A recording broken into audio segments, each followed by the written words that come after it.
They are on limited income. Now, don't they have like the AARP or groups like that, or their local senior citizen organization to go to bat for them, or are those people not really? Well, that's one of the problems. I mean, we don't know who's speaking for them anymore. Okay. The agencies that we would have expected to come before us didn't come before us in over 6 public hearings. But with the cost, with the ever-escalating cost of medical care, as well as the co-payment, Right.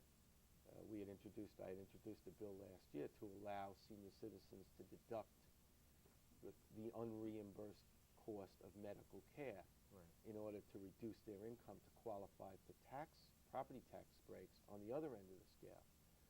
But we're talking about, a hospital is there to serve these people, either old or young.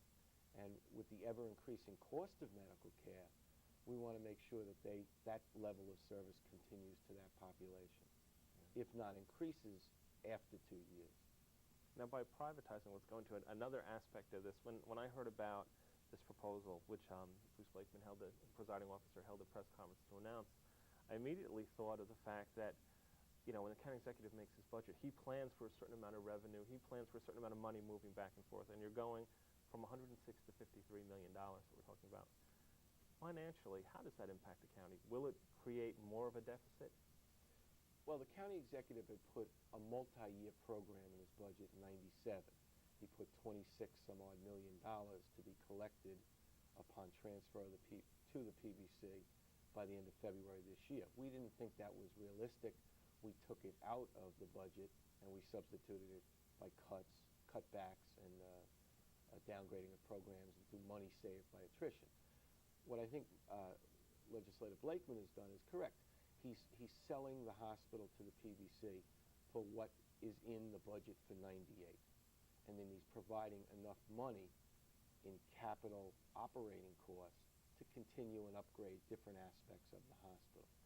That's not really privatization. I mean, we're not looking to make a profit at the hospital. Right. At best, we're trying to break even at the end of the year. But it will be up to the Public Benefit Corporation to pay the bonds back and to pay the county back for the operating share of the budget. Now, one of the things that I think has confused people, I remember the very first hearing on this that I attended, when they were talking about, first of all, the county has to create the privatization committee. The county executive, I guess, appoints people to it, and the legislature approves them. So, in effect, the county seems to be selling the hospital to itself, and in a kind of an odd kind of way. Is that what's basically happening?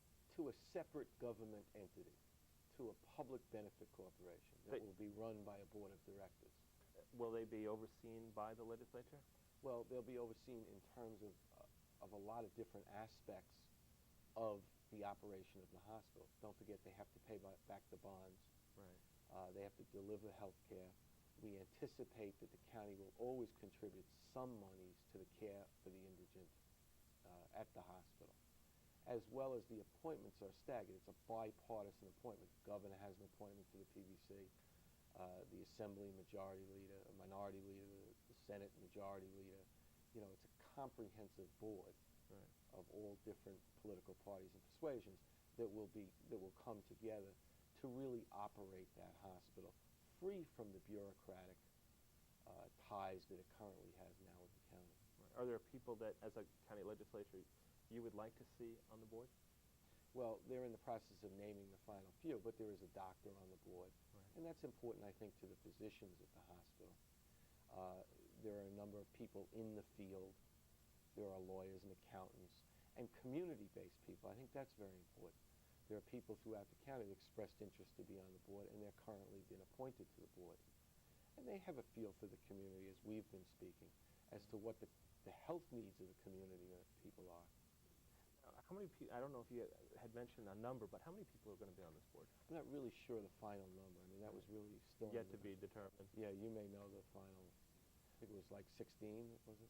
Something like that. Yeah. But they're constantly changing. They can always add, yeah, as right. need arises. Now, before we go to a break, I want to ask you, I had mentioned deficit, fiscal realities in the county.